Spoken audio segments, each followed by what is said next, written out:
360 में सदर ट्रंप के साबिक वकील को कांग्रेस से झूठ बोलने और माली बेज़ाब्तियों पर 36 माह कैद की सजा।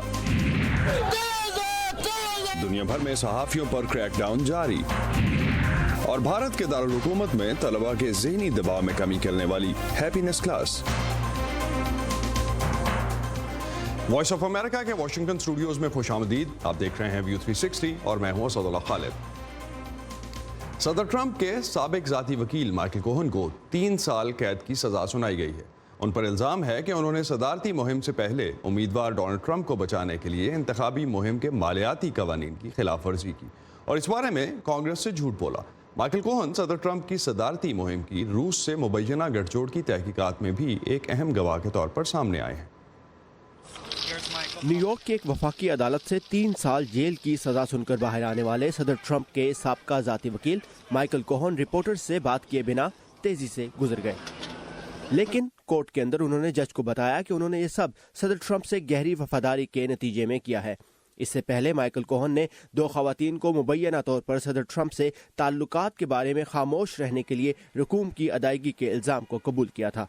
इस हवाले से इंतखाबी मुहिम के माली कवायद की खिलाफ वर्जी के इल्ज़ाम को भी वो कबूल कर चुके हैं। अगरचा सदर ट्रंप इन ताल्लुकात से इनकार करते हैं, लेकिन अदालती दस्तावेज़ात के मुताबिक माइकल कोहन ने इस्तिग़ासा को ये भी बताया कि उन्होंने ये काम डोनाल्ड ट्रंप की हिदायत पर किया, जो इस्तिग़ासा के मुताबिक एक करार वाकई जुर्म है। माइकल कोहन को कांग्रेस से उस वक्त सदारती उम्मीदवार डोनाल्ड ट्रंप की रूस में एक इमारत तामीर करने के बारे में दिलचस्पी के मुतालिक कांग्रेस से झूठ बोलने पर भी सजा दी गई है। सदर ट्रंप अपनी सदारती मुहिम और रूस के दरमियान किसी भी किस्म के राब्ते से इनकार करते हैं और नुमाइंदा खुसूसी रॉबर्ट मिलर की तहकीकात को बेबुनियाद करार देते हैं। सदर ट्रंप कह रहे हैं कि माइकल कोहन अपनी सजा को कम करवाने के लिए ऐसे झूठ बोल रहे हैं जिनका मुझसे कोई ताल्लुक नहीं। दूसरी तरफ अमरीकी सदारती इंतखाबात के नताइज पर असरअंदाज होने के लिए रूस के साथ साज़बाज़ की तहकीकात के मुतालिक कहा जा रहा है कि वो भी जल्द ही मुकम्मल हो जाएंगी। हम माइकल कोहन से कुछ मालूमात की तवक्को कर रहे थे जो उन्होंने रॉबर्ट मलर को दी, जो ऐसे दीगर गवाहों के साथ भी काम कर रहे हैं जिन्होंने अपने बयानात बदले हैं। मेरे ख्याल से आइंदा चंद महीनों में हम इन तहकीकात का अंजाम देख सकेंगे। माइकल कोहन अगले साल मार्च से अपनी 3 साला सजा का सामना करेंगे। कैद की सजा के अलावा माइकल कोहन को जुर्माने की सजा भी सुनाई गई है। इस केस में और क्या पेशरफ्त है, इस पे हम बात करते हैं साकिबुल इस्लाम से। जी साकिब, क्या डिटेल्स और सामने आई हैं, क्या डेवलपमेंट्स हुई हैं इस केस में? और जी असद, जैसा कि हमने बात की कि रॉबर्ट मिलर जो हैं वो ऐसे गवाहों के साथ रूसी गठजोड़ की जो मुबैना बातें हैं उन पर तहकीकात कर रहे हैं, ऐसे गवाहों के साथ काम कर रहे हैं जिन्होंने अपने बयानात को तब्दील किया है, जिनमें माइकल फ्लिन भी शामिल हैं जो कि ट्रंप इंतज़ामिया में कौमी सलामती के मुशीर के ओहदे पर काम कर चुके हैं और उन्होंने तफ्तीशकारों के सामने ये एतराफ़ किया है कि उन्होंने रूसी सफारतकार के साथ ट्रंप इंतज़ामिया की या ट्रंप की इंतखाबी मुहिम की जो ताल्लुकात हैं उनके बारे में झूठ बोला था। और तो यही तवक्को है, बल्कि ये कहा गया है कि उनको अगले हफ्ते इस मामले पर सज़ा सुनाई जाएगी और वो ट्रंप इंतज़ामिया और ट्रंप की इंतखाबी मुहिम से जुड़े हुए ऐसे दूसरे फ़र्द होंगे जिनको सज़ा सुनाई जाएगी माइकल कोहन के बाद। और माइकल कोहन को जो सज़ा सुनाई गई है 3 साल की, उसके बाद सदर ट्रंप इस पर बज़ाहिर खामोश नज़र आ रहे हैं। उन्होंने इस पर कोई रद्द-ए-अमल का इजहार अब तक नहीं किया है, लेकिन वाशिंगटन में ये मामला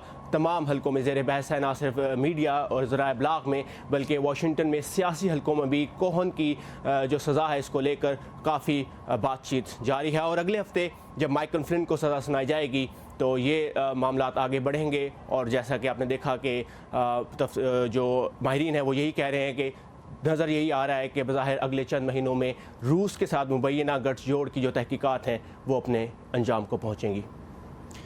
थैंक यू साकिबुल इस्लाम हमें अपडेट कर रहे थे जिस तरह से जो अमेरिकन मीडिया में जो डेवलपमेंट्स और इस वक्त अपडेट डिस्कस हो रहे हैं।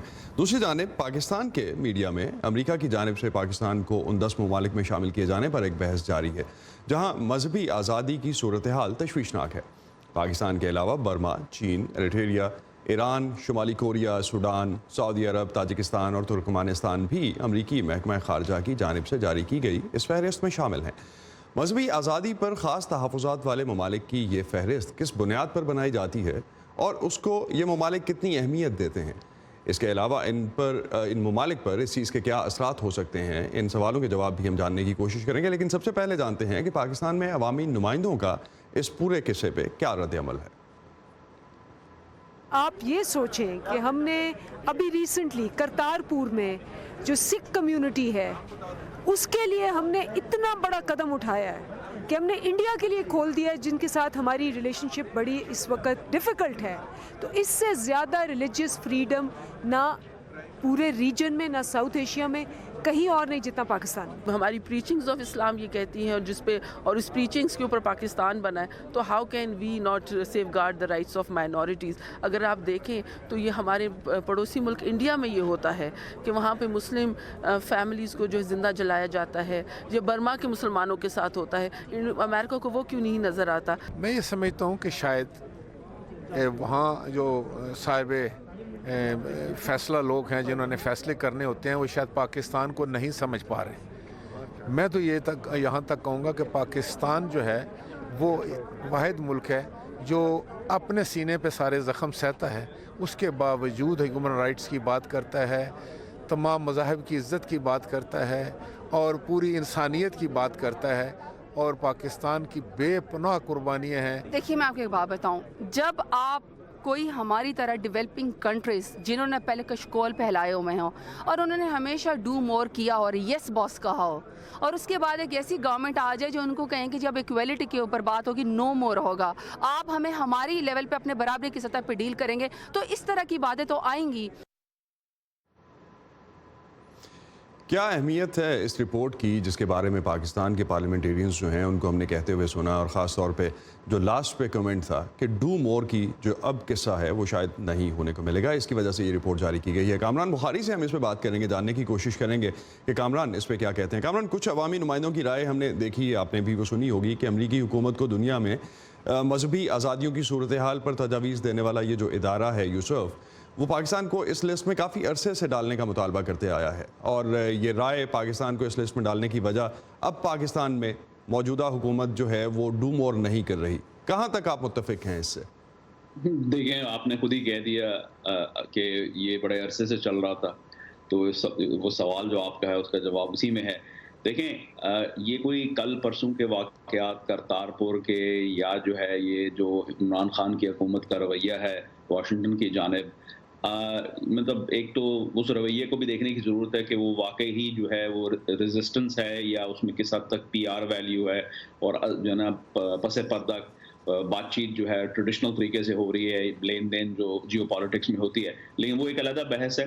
جہاں تک یوسرف کا تعلق ہے، یوسرف جو ہے بدستور جو ہے کام کرتی رہتی ہے اور وہ اپنا مواد جمع کرتی رہتی ہے، ایک تحقیقاتی ادارہ ہے، ریسرچ کرتے ہیں وہ، اور اس بنیاد کے اوپر وہ جو ہے ایک رپورٹ شائع کرتے ہیں، اور اس میں پھر جو ہے ان کا کچھ کرائیٹیریا ہے۔ تو یہ جو ہے اگر اس کو ہم یہ کہیں گے کہ جی یہ سیاسی طور پہ بٹن دبا دیا گیا ہے اور یہ جو ہے ڈو مور کی بجائے نو مور کی رسپانس میں آیا ہے، تو میں سمجھتا ہوں کہ یہ انالیسس کا فقدان ہے پاکستان کے اندر۔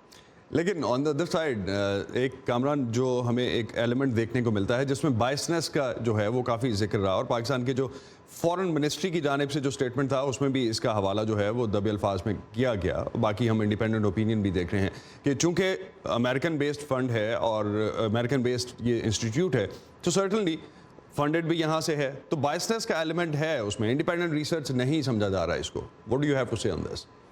تو اگر پھر بائسڈ ہے تو پھر پاکستان اتنا جو ہے وہ کیوں پریشان ہو رہا ہے؟ بائس کہہ کے تو اس کو مسترد کر دیں اور آگے چلیں۔ اتنا بڑا جو ریاکشن آتا ہے اور اچھل کود ہوتی ہے وہ پھر اس کی کیا ضرورت ہے؟ یہ دیکھیں، کہنے کی باتیں ہوتی ہیں، یہ ایک طریقہ کار ہوتا ہے، اور میں سمجھتا ہوں کہ پاکستان کی جانب سے جو ریاکشن آئے گا وہ یہ تو نہیں ہوگا کہ جی ہاں ہم جو ہے وہ اس جرم کے مرتکب ہیں تو جو سزا جو ہے چور کی وہ ہمیں سنا دی جائے۔ ظاہر ہے پاکستان یا کوئی بھی ملک ساورن اسٹیٹ جو ہے وہ ریاکٹ کرے گا اور مسترد کرے گا اور اپنی دلائل لے کے آئے گا، یہ قدرتی عمل ہے۔ لیکن قدرتی عمل جو ہے دو طرح کے ہوتے ہیں، ایک تو یہ ہوتا ہے کہ آپ اینالائز کریں سچویشن کو اور اس کے بعد جو ہے رسپانس فارمولیٹ کریں۔ دوسرا یہ ہوتا ہے کہ آپ جو ہے رسپانس فارمولیٹ کرتے ہیں ریئیکٹیو طور پہ اور پبلک ریلیشنز کے پوائنٹ آف ویو سے۔ تو میں سمجھتا ہوں وہ ہو رہا ہے پاکستان کے اندر۔ پھر ایک چیز کامران، اگر ہم اس رپورٹ کی جس طرح سے یہ تیار ہوتی ہے رپورٹ، اس کی بیسس پہ بات کر لیں، کیا بیسس ہیں، کتنا کریڈیبل ہم اس کو اس لحاظ سے ثابت کر سکتے ہیں؟ دیکھیں یہ باقاعدہ امریکن گورنمنٹ کا ایک ادارہ ہے، United States Commission on International Religious Freedom, USCIRF جو ہے، اس کے اندر جو ہے کام ہوتا ہے، پوری دنیا پر ریلیجس فریڈم کے اوپر کام ہوتا ہے. ریلیجس فریڈم جو ہے وہ ایک بہت بڑی ویلیو ہے مغرب کے اندر، بالخصوص امریکہ کے اندر. یہاں تک کہ ٹرمپ انتظامیہ نے فارمر سینیٹر کینزس سے تھے سینیٹر سیم براؤن بیک، ان کو جو ہے اسپیشل آنوائے آن ریلیجس فریڈم تیار کیا ہے، ان کو اپنا اپوائنٹ کیا ہے اور وہ کام کرتے ہیں. یوسف علیحدہ ہے، وہ علیحدہ ہیں، اور یہ باقاعدہ ایک انسٹیٹیوشنلائزڈ میکانزم ہے. پھر یاد رہے کہ اگر جو ہے پاکستان کو اس چیز پہ اعتراض ہے کہ بھائی ان کو کیوں ڈالا گیا ہے، یاد رہے کہ یہ وہی لوگ ہیں کہ جو روہنگیا مسلمان یا چین کے جو ویگرز ہیں ان کے خلاف جو ان کی جو ریلیجس فریڈم کو دبایا جاتا ہے ان کے خلاف بھی بولتے ہیں. تو یہ وہ ادارہ نہیں ہے کہ بس پاکستان کے خلاف ہیں یا کوئی لسٹ تیار کر رہے ہیں، یہ باقاعدہ religious freedom across the board جو ہے اس کو چیمپئن کرتے ہیں. ایک کامران لاسٹ پہ کوئکلی بتائیے گا کہ انڈین ایلیمنٹ کا بھی اس میں ذکر ہوتا ہے، انڈین کمپیریزن میں بات ہوتی ہے، اور دوسرا یہ کہ کہاں تک ہم اس کو کنیکٹ کر سکتے ہیں پاکستان اور افغانستان کے معاملے میں جو اس وقت مذاکرات چل رہے ہیں، کتنا اس میں امریکہ جو ہے اس کو ایز اے ٹول یوز کرنا چاہ رہا ہے؟ جی این ممکن ہے. دیکھیں ٹائمنگ کا ایشو ہوتا ہے، پھر یہ ہوتا ہے کہ جو ہے اگر یوسف تو اپنی جگہ کام کر رہا ہے، ان کی رپورٹ آتی ہے موسٹلی جو ہے نا اینڈ آف ایئر رپورٹس ہوتی ہیں اور ہم اب اینڈ آف ایئر میں ہیں. لیکن یہ ہے کہ ظاہر ہے ٹرمپ انتظامیہ کو جو ہے اس میں فائدہ نظر آ رہا ہے. یہ بھی خبر ہے کہ بھائی پاکستان کو جو ہے وہ سینکشنز نہیں لگائے جا رہے، ویو کر دیے گئے ہیں. کہاں تک سچ ہے یہ بھی جو ہے کچھ تصدیق نہیں ہو سکی، لیکن اس سے صاف ظاہر ہوتا ہے کہ دیکھیں جہاں امریکہ پاکستان کو جو ہے وہ مذمت کر رہا ہے کہ بھائی آپ کے یہاں ریلیجس فریڈم کا جو ہے نا کہ وہ کنڈیشن نہیں ہے جو ہونی چاہیے، وہاں پہ پھر پاکستان وہ اس چیز کے بارے میں بھی ریکگنائز کرتا ہے کہ لین دین کرنی ہے، خاص طور پہ افغانستان کے اوپر طالبان سے لے کر جو بات چیت چل رہی ہے، تو پھر پاکستان کے اوپر ظاہر ہے ٹول یوز ہوتا ہے. یہ تو قدرتی عمل ہے جیو پالیٹکس کا، لیکن وہ اپنی جگہ پر ریلیجس فریڈم کا جو حال پاکستان میں ہے یہ تو کھلی کتاب ہے. پاکستان جو ہے وہ اس سے منہ نہیں موڑنا چاہیے. تھینک یو کامران بخاری. کامران بخاری ہمارے ساتھ تھے. Let's move on. امریکی وزیر خارجہ مائک پومپیو نے بین الاقوامی کمیونٹی سے جو مطالبہ کیا ہے ریسنٹلی کہ ایران کی بیلسٹک میزائل سے متعلق سرگرمیوں کو روکنے کے لیے اس پر سخت پابندیاں عائد کی جائیں. سیکرٹری آف اسٹیٹ نے اقوام متحدہ کی سیکیورٹی کونسل کو بتایا کہ 2015 کے ایران جوہری معاہدے کے بعد سے ایران کی بیلسٹک میزائل سے متعلق سرگرمیوں میں اضافہ ہوتا آیا ہے. امریکی وزیر خارجہ کے مطابق ایران مشرقی وسطیٰ میں بیلسٹک میزائلز کا سب سے بڑا ذخیرہ رکھتا ہے اور اس نے یہ ذخیرہ اکٹھا کرنے کے لیے اقوام متحدہ کی متعدد قراردادوں کی خلاف ورزی کی ہے. امریکہ کے علاوہ سیکیورٹی کونسل کے تمام ممبر ممالک ایران جوہری معاہدے کو اب بھی سپورٹ کر رہے ہیں.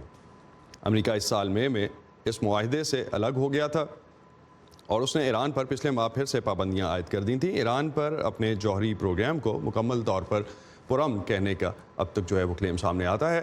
دوسری جانب اقوام متحدہ کی ایک قرارداد جوہری معاہدے سے اتفاق رائے کے ساتھ ایران پر زور ڈالتی ہے کہ وہ جوہری میزائل لے جانے کی صلاحیت رکھنے والے بیلسٹک میزائل بنانے سے اجتناب کرے. تاہم یہ قرارداد ایران کو اس حوالے سے واضح الفاظ میں منع نہیں کرتی. ورلڈ بینک کی جانب سے توانائی کا بحران کے حوالے سے جو رپورٹ جاری کی گئی، پاکستانی معیشت کو $18 ارب کا اس حوالے سے نقصان پہنچ چکا ہے. اس کے علاوہ پاکستان کے بارے میں اور بھی بہت اہم خبریں ہیں اور دنیا بھر کی خبریں جو آپ جان سکتے ہیں urduvoa.com پر.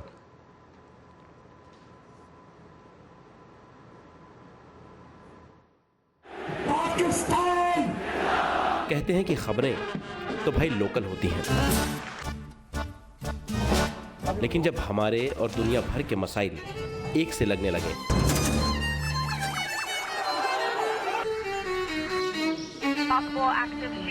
تو آنکھیں کھلی رکھنی چاہیے. امریکہ نے پاکستان اور بھارت کے کیا پتا کون سی خبر آپ کے کام آ جائے. Great ideas. 25-year-old, 22-year-olds who are building billion-dollar companies. Our dream is to bring new technologies. View 360 صرف آج نیوز پر.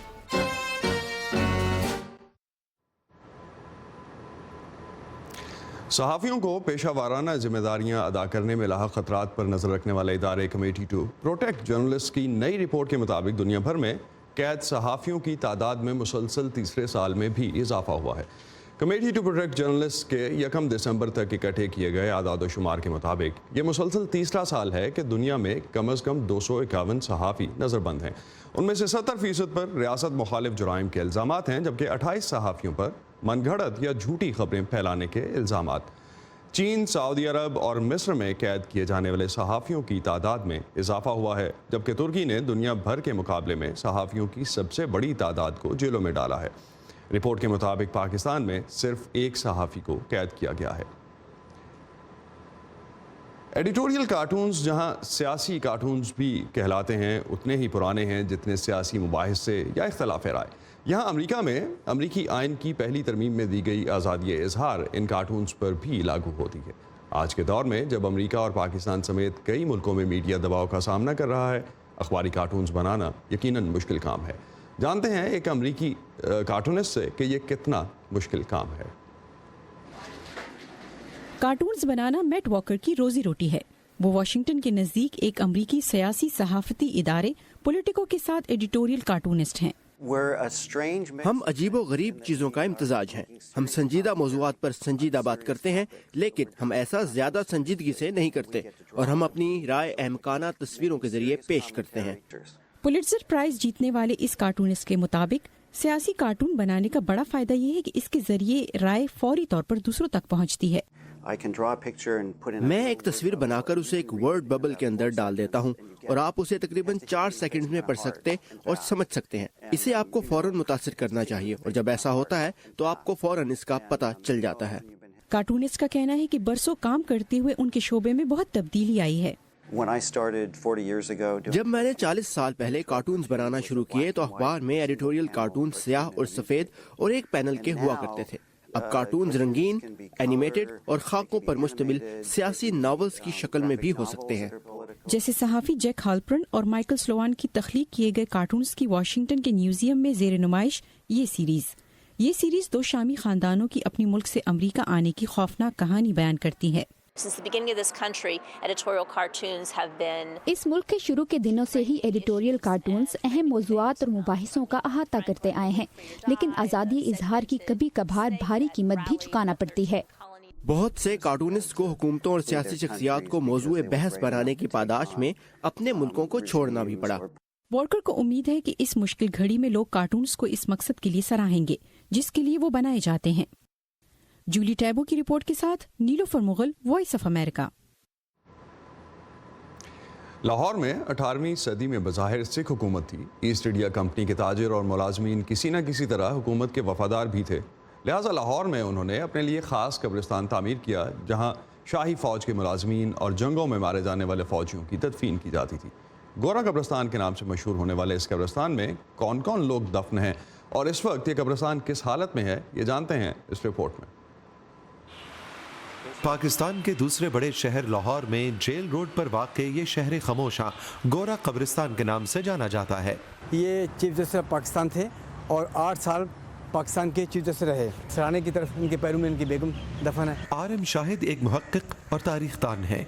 वो कहते हैं कि पाकिस्तान की तारीख में मसीही अक़लियत की खिदमत का एक अंदाज़ा इस कब्रिस्तान में मौजूद कत्बों को देख कर लगाया जा सकता है। ये मेरे बैग पे जो आपको 2 कब्रें नज़र आ रही हैं, ये एक तो SP सिंघा और एक है DP सिंघा। ये दोनों बाप बेटे थे और ये पंजाब असम्बली के पहले स्पीकर थे जब पाकिस्तान वजूद में आया। यहाँ मुल्क के लिए जान कुर्बान करने वाले सिपाही भी दफन हैं, इल्म से उजाला करने वाले असातिज़ा भी, अल्फाज और आवाज़ से समा बांधने वाले शायर और गुलकार भी।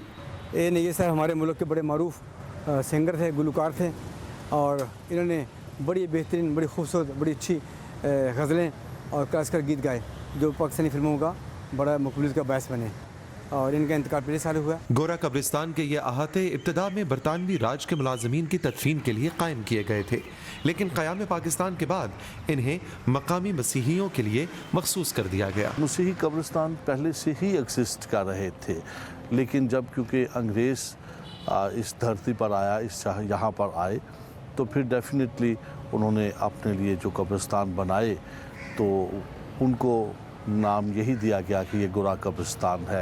यहाँ पर अंग्रेज़ लोग जो हैं वो दफन है। फिर उसके साथ हमें वर्ल्ड वॉर 1 और 2 के जो शहीद हैं उन शोहदा की कब्रें भी यहाँ पर हमें मिलती हैं। 150 साल पुराने इस कब्रिस्तान में भी कब्रों की तरतीब, कत्मों की डिज़ाइनिंग और खुले रास्तों से नज़्म व ज़ब्त, मनसूबाबंदी और कुशादा तर्ज तामीर का वो तासुर मिलता है जो बढ़ती आबादी वाले लाहौर शहर के अक्सर नए कब्रिस्तानों में मौजूद नहीं।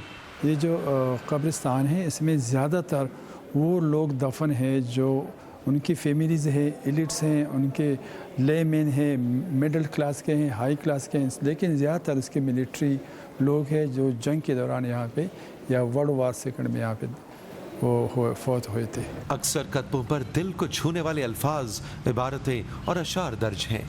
19वीं सदी में बनने वाली कब्रों की तज़ीन व आराइश सादा पत्थरों से, जबकि 20वीं सदी की कब्रों पर संग मरमर की सलीबें नस्ब की गई हैं। They are very rich in architecture. इस पर ईसा अलैहिस्सलाम की बीबी मरियम की जो है ना वो तस्वीरें होते हैं, इस पर क्रॉस होता है। It is also very rich in architecture और उसका इवन जो स्टोन इस्तेमाल किया दैट इज़ वेरी फंटास्टिक। कब्रिस्तान की इंतजामिया का कहना है कि कब्रिस्तान में जराइम पेशा अफराद का दाखिला बंद और कूड़ा फेंकने पर पाबंदी होनी चाहिए, लेकिन इन्हें ऐसी कोई पाबंदी आयद करने का इख्तियार नहीं। डिफेंस वाल ना हो तो ज़ाहिर लोग अंदर भी आते हैं, जानवर भी आते हैं, लोग वहाँ खेलते भी है, तो ये इस तरह डिफ़िकल्टीज़ है कि ये जो है इनको लोग डैमेज कर रहे हैं और डैमेज इस तरह कर रहे हैं कि वो उनके वो नहीं है, इस पर खेलते हैं, ख़ासकर बच्चे इस पर, तो ये हमें चाहिए इनको प्रोटेक्ट करें। इनका कहना है कि इनके कब्रिस्तानों की हिफाजत का बेहतर इंतज़ाम किया जाए तो इनकी तारीख़ की निशानियाँ, खित्ते का तहजीबी वर्सा और अपने से मुख्तलिफ सोच रखने वालों के लिए एहतराम और गुंजाइश की कदीम रिवायत आगे बढ़ाई जा सकती है जो दुनिया के तमाम महज़्ज़ब माशरों के तमद्दुन का हिस्सा रही है। चलें इधर आ जाए, इधर आ जाए, थोड़ा सा इधर, थोड़ा इधर हो जाए। हम सब अपने आप में कहाँ परफेक्ट हैं? ये जो हमारे आसपास के लोग हैं ना, ये अजीफा का जब उसके बाजू प्रोस्थेटिक्स लगा, यही एक दूसरे को बेहतर बनाते हैं और फिर मिलकर एक बेहतर मुल्क बनाते हैं हम। लेकिन मुल्क भी अपने आप में कहाँ परफेक्ट होते हैं? तो दुनिया के दूसरे मुल्क एक दूसरे के लिए हाथ बढ़ाते हैं, ऐसे ही तो एक बेहतर दुनिया बनाते हैं हम। One teacher, one book and one pen. और दुनिया में कहाँ क्या हो रहा है, हिंदुस्तान और पाकिस्तान इसीलिए तो दिखाते हैं। नए वज़ीर-ए-आज़म इमरान खान ने इस एग्जीबिशंस के डिजाइनर डोनाल्ड ट्रंप की हिमायत का वरना ऐलान किया। अपने आप में हम सब कहाँ परफेक्ट हैं? ये मैं हूँ आपका मेज़बान खालिद हमीद। व्यू 360 सिर्फ आज न्यूज़ पर।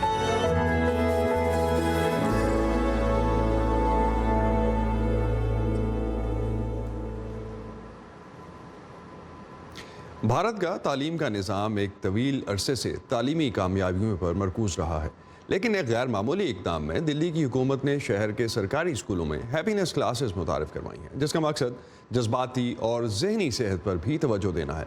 इन क्लासेस का आगाज़ 5 माह पहले किया गया था और इस अरसे में इस प्रोग्राम का हिस्सा बनने वाले बच्चे और असातिज़ा क्या कहते हैं, आइए जानते हैं अमान अज़हर की रिपोर्ट में।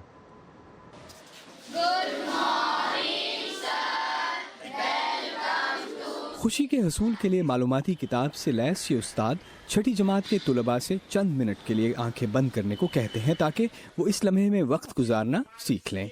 फिर वो एक मुतासिरकुन कहानी सुनाते हैं, तुलबा जोश व खरोश से हिस्सा लेते हैं और फिर जल्द ही मज़ेदार काम का वक्त हो जाता है, जैसा कि मज़ाहिया गेंद से खेलना।